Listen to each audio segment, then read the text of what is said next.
A man I'd never met sat down across from me in a cafe and told me not to divorce my husband. Not think twice. Not, are you sure? He looked me in the eye and said, very calmly, if you move first, you lose. My name is Natalie Hart. I was 34 years old, sitting in a small place in River North that smelled like burnt espresso and wet coats, when a stranger slid a thick envelope onto the table between us and blew up the quiet life I thought I had. Around us, nothing looked dramatic. A couple of office workers were talking about a budget. A barista was steaming milk. It could have been any Tuesday. Inside my chest, everything was suddenly different. The man introduced himself as Daniel Reed. Early 40s, wedding ring, careful posture. Not jittery. Not enraged. Just precise. He said my husband's name the way you state a fact, not an accusation. Your husband, Eric Whitaker, is involved with my wife. My body was absolutely still. No gasp. No explosion. Just a heavy drop somewhere behind my ribs. Suspicion is light. It's air. It floats around, changes shape. Confirmation is something else. It lands. Daniel didn't open the envelope. He just rested his hand lightly on it. Courts don't care about how much you hurt, he said. They care about what you can prove. If you act now with what you feel, you'll protect them more than you protect yourself. He told me he'd already made the mistakes he was warning me about. He'd gone to a lawyer. He'd started documenting dates, places, phone records. Quietly, methodically. I listened without interrupting. Somewhere between the sound of rain on the window and the clink of cups behind us, I realized. This wasn't a man trying to recruit me into some wild revenge fantasy. He was trying to stop me from walking into a trap he'd already seen. I thought about Eric. About the late nights. The phone always flipped face down. The way our house had gone muted, without us ever really fighting. Daniel finally nudged the envelope toward me, but still didn't break the seal. You don't have to decide anything today, he said. I'm just asking you for one thing, don't rush. I nodded once. I didn't know it then, but that ordinary afternoon in that forgettable cafe was the last moment I ever made decisions based on hope instead of reality. Before all of this, I would have told you my life was stable. Not amazing. Not movie-worthy. Just solid. I'd been married to Eric for 7 years. He worked in operations for a logistics company. Long hours. Boring stories about shipments and routes. Steady. I worked from home as a localization specialist. I translated corporate documents into other languages at our kitchen table with public radio murmuring in the background. We weren't a grand gesture couple. No surprise trips. No anniversary posts with long captions. Our love language was routines. Friday takeout. Saturday morning groceries. Sunday laundry. Weeknights, a show on the couch we'd pretend not to be bored by until Eric fell asleep 20 minutes in. He wasn't romantic, but he showed up. If the sink broke, he fixed it. If my car made a weird noise, he took it in. He almost never yelled. He never blew off a bill. Our fights, when we had them, were quiet and quick. That kind of reliability felt like safety to me. So when my friend said, "You're lucky he's so calm," I agreed. I thought a calm life was the same as a secure one. Looking back, I can see all the places I mistook silence for depth. Eric didn't talk about his feelings. I decided that meant he was just not expressive. He didn't share much about his job. I decided that meant he was being professional. We didn't argue much. I decided that meant we were mature. I didn't know yet that a house can be quiet because the person standing next to you has already stepped out of the relationship in their head. I thought I'd chosen well. I thought consistency equaled commitment. I was wrong. The shift didn't roll in like a storm. It seeped in around the edges. At first, it was his hours. He'd always worked late sometimes. Then late became later. 9 p.m. became 10. 10 slid into midnight. "There's a new client putting pressure on the team," he'd say, dropping his bag by the door. "Tons of fires to put out." It sounded plausible. Operations is a thankless job. Things break. People yell. Then his phone changed. For years, it had lived on the counter face up. I'd see notifications pop up, nothing dramatic. News alerts, sports, maybe a group chat. One day I realized I hadn't seen his screen in a while. He started keeping it in his pocket. If it rang, he'd tilt it away from me and step into the hall. Face down on the nightstand. Face down on the table. Face down on the couch. I asked once casually, "Everything okay?" "Just work," he said. Annoying stuff. Then it was the bathroom. A scent I couldn't place began to linger. Not my shampoo. Not his old aftershave. Something musky, sharper. "You change cologne?" I asked. He shrugged. A guy at work brought samples. Thought I'd try one. In 7 years, he'd never worn cologne. New shirts appeared. Slimmer cuts. A different brand of jeans. He started booking haircuts at a sleek place downtown instead of the little barber on the corner. None of these things on their own were crimes. People are allowed to change. But they were all happening at once, wrapped around a man who suddenly had no time, no transparency, and no interest in including me in any of it. On weekends, he started going to the gym. He'd leave mid-morning in sweats and come back after lunch already showered, oddly energized. Not tired like someone who'd just done an intense workout. Just buoyant. I tried to be supportive.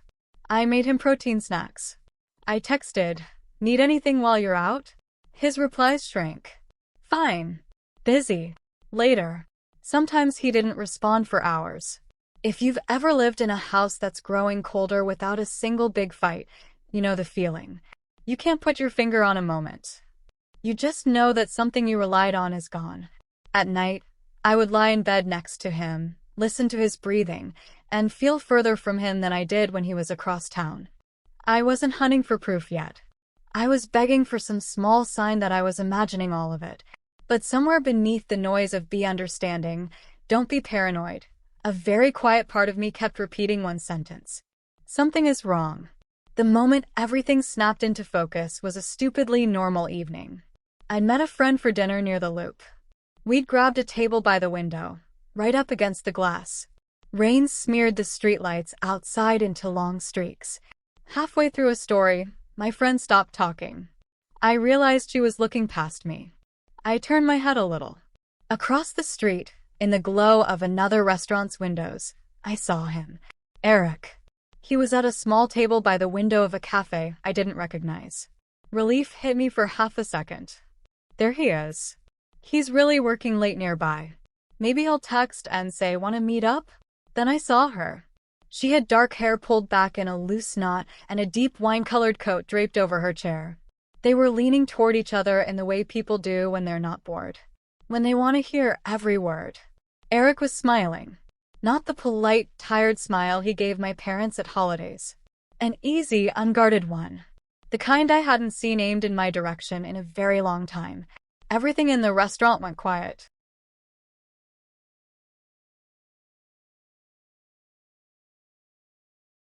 I know it didn't, realistically. But that's what it felt like. As if someone had hit mute on the entire room. Then he reached across the table and took her hand. Not dramatic.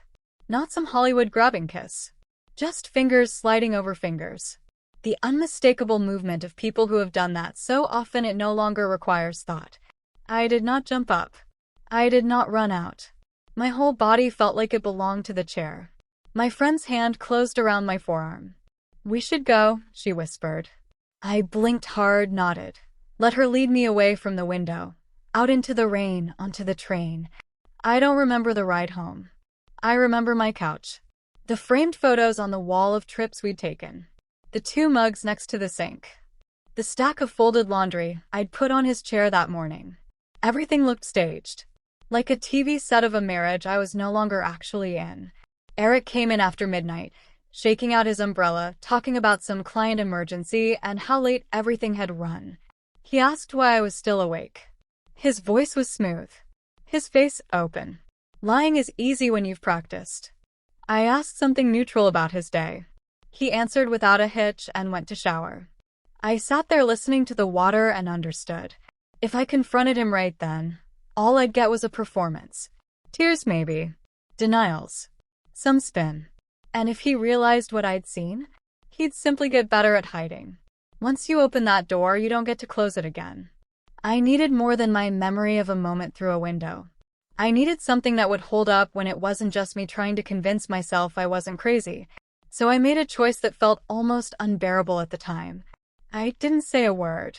From the next morning on, I lived two lives. On the surface, I was the same woman I'd been for 7 years. I made coffee. I asked about his commute. I complained about the weather. Inside, a second part of me had woken up. And she was paying attention. I kept a small notebook in the drawer under the mail and started writing down simple things. Time he left for work. Time he actually arrived at the office, based on the security app for our garage. Time he came home. If he said late meeting, I'd mark it, casually cross-reference it later with his office building's parking lot security camera. I had access because the HOA was ridiculous and I sat on the committee. The first time I drove by, his car wasn't there. Maybe he took an Uber, I told myself. One instance is suspicious, not proof. I noticed what I could see without breaking any laws or boundaries. When he said gym, I asked, which one, with a smile. He named a chain. I looked it up, checked if he was on the membership list. He was. He'd checked in once. People underestimate how much information your own house contains if you stop walking past things on autopilot. I want to see a lawyer quietly. I told him, I think my husband is having an affair. I saw him with someone. I have feelings. No hard evidence. He listened and said something I hated. Feelings don't win cases, he said. Evidence does. If you confront him now, you'll warn him and his behavior will change. That makes my job harder later. It makes things messier for you. He said, if you can stand it, wait. Don't act until you know. When you move, move once. I walked out of that office feeling both furious and clearer. Waiting meant sharing a bed with someone whose life had forked off into a branch I wasn't invited onto. It meant pretending not to know. It was the loneliest thing I've ever done. It was also, looking back, the smartest. Daniel showed up 2 weeks later. I was working at the kitchen table when the doorbell rang. I wasn't expecting anyone. He introduced himself on the doorstep, held up an ID with his name. Is this a bad time? He asked. I think we need to talk. We walked to a diner nearby. He ordered black coffee. I ordered tea I knew I wouldn't drink. He let the silence sit for a few seconds, then said, my wife is having an affair with your husband. That had been my fear. It hit differently spoken out loud by a stranger, like a sentence being stamped on paper. He told me his wife's name, Brooke. He said the affair had been going on for months, that the patterns I'd been seeing, late nights, work trips, mysterious new habits, had mirrored what he'd been living through too. Then he opened the folder. Inside were photographs, each one labeled with a date and a location. Eric and a woman at the cafe window I recognized. Eric and the same woman coming out of a hotel. Standing too close outside a movie theater. Driving into an underground garage together. In every picture, he looked comfortable. Normal. There was no sense of mistake on his face. I recognized her coat. Maroon. Belted at the waist. Seeing her under fluorescent lights instead of through street reflections removed the last bit of fantasy. Daniel explained he'd hired a professional after his own attempts to ignore the red flags had failed. He hadn't confronted yet. He'd simply collected. He didn't call Eric names. He didn't call his wife names. His anger had cooled into something more dangerous. Strategy. 2 feelings rushed through me at the same time. Relief. I'm not crazy. Grief. It's real. He slid a small flash drive across the table. There's more here, he said. Video. Logs. It's yours if you want it. You don't have to decide what to do now. But if you decide to protect yourself, you're going to need this. I asked him, why help me? You don't know me. Because I do know what it feels like to be the last one to know, he said. And I wouldn't wish that on anyone. Before we left, he gave me his number. Call if you want clarification on anything, he said. Or if you find something and don't know what it means. As we stood, he hesitated. I'm going to reach out again soon, he said. There's more you should know. But I want you to have time to breathe first. 3 days later, he called. This time, his voice was even more controlled. I have a plan, he said. And it affects you, whether you want it to or not. We met at the same cafe. He was already there. There was a different energy this time. Tighter, more focused. He didn't waste time. He reached down, lifted a hard-sided black case, and set it on the chair next to him. When it hit the cushion, it made a solid, heavy sound. "Before I show you what's in here," he said, "you need to understand something. This is not about hurting them back. This is about math. Timing." Then he snapped it open. Stacks of cash. Neatly banded. I had never seen that much money outside of a bank. My stomach clenched. "I'm asking you not to file for divorce right now," he said. My immediate reaction was heat, insult, almost. "I'm not for sale," I said. "If this is some kind of—" "I know you're not," he said quickly. "If you were, this would be easier. This isn't a bribe. Think of it as hazard pay." He took a breath. "Here's the situation," he said. "If you move first, if you confront, file, talk, your husband will run to my wife. She'll panic. They'll cover tracks, delete things, change patterns. All the clear lines we have now will blur. Judges don't like blurred lines. It becomes he said, she said." I thought of the lawyer's office. Of the sentence, "Feelings don't win cases." "What do you want me to do?" I asked. "I've decided to wait 3 more months before I make a move," he said. "In that time, I'll keep documenting."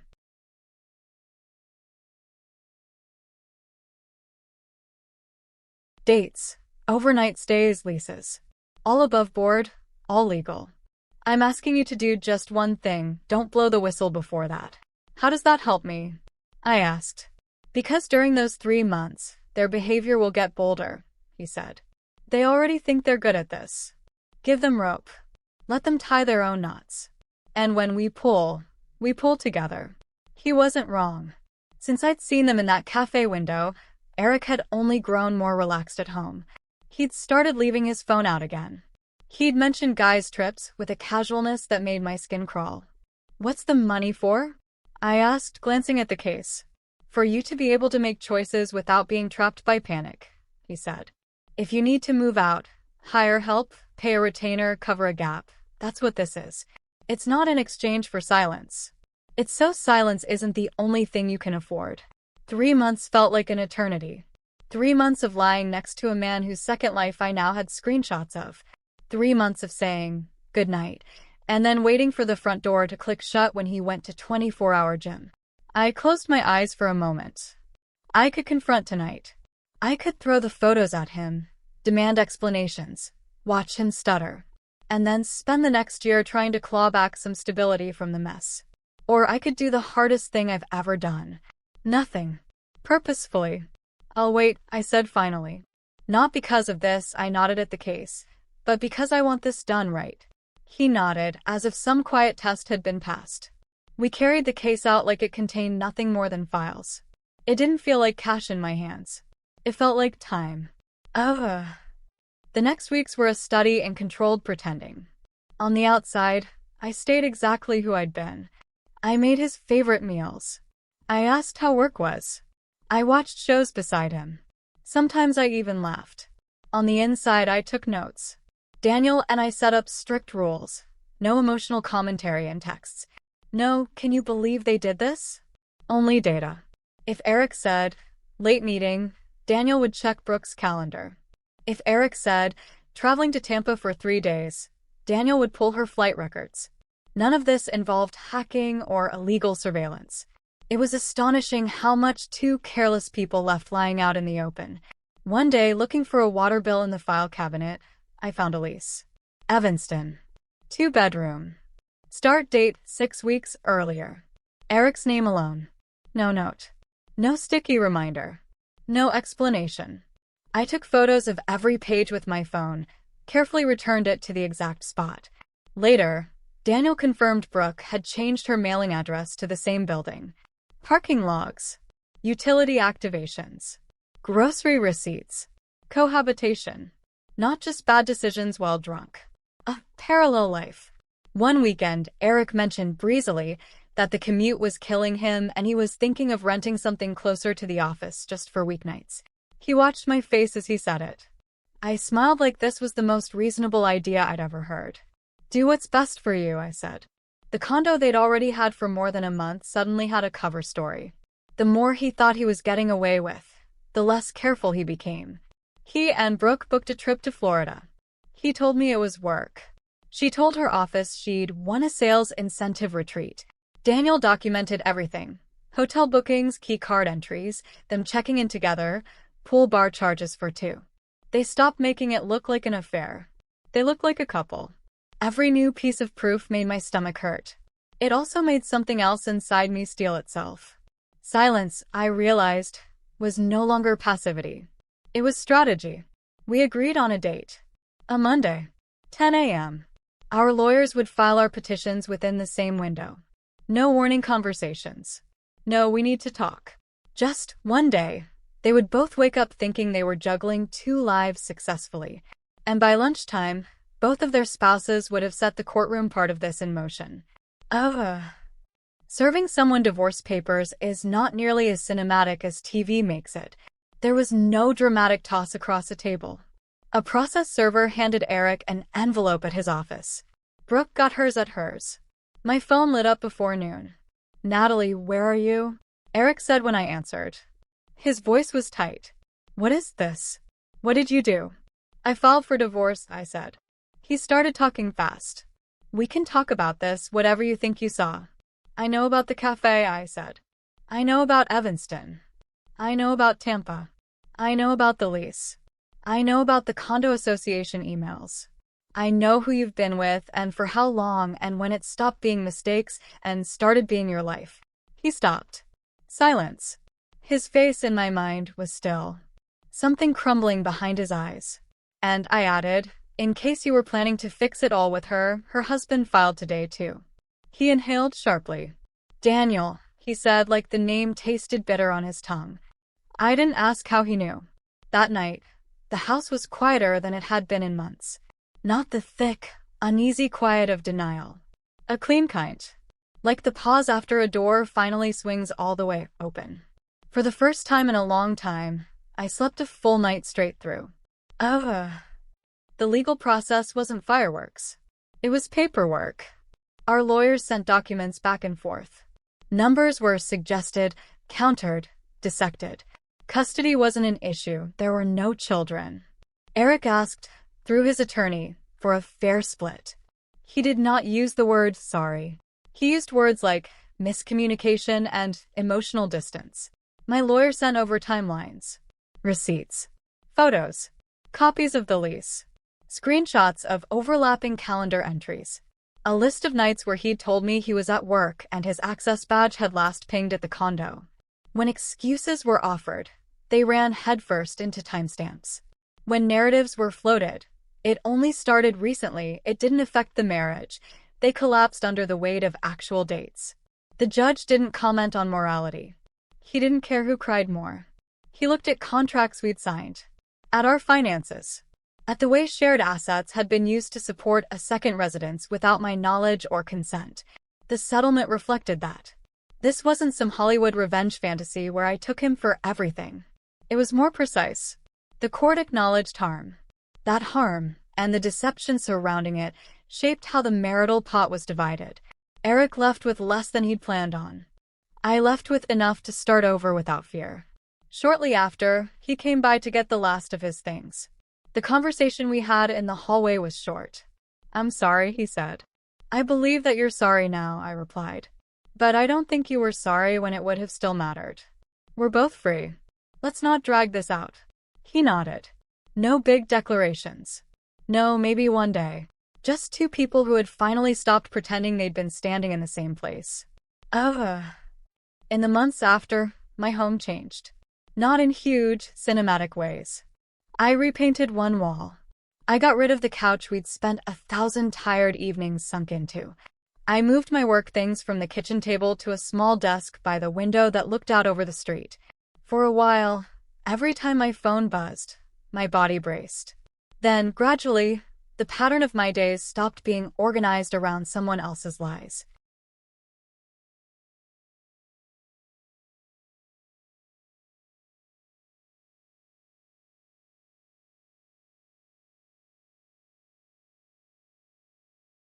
The quiet in my apartment started to feel different.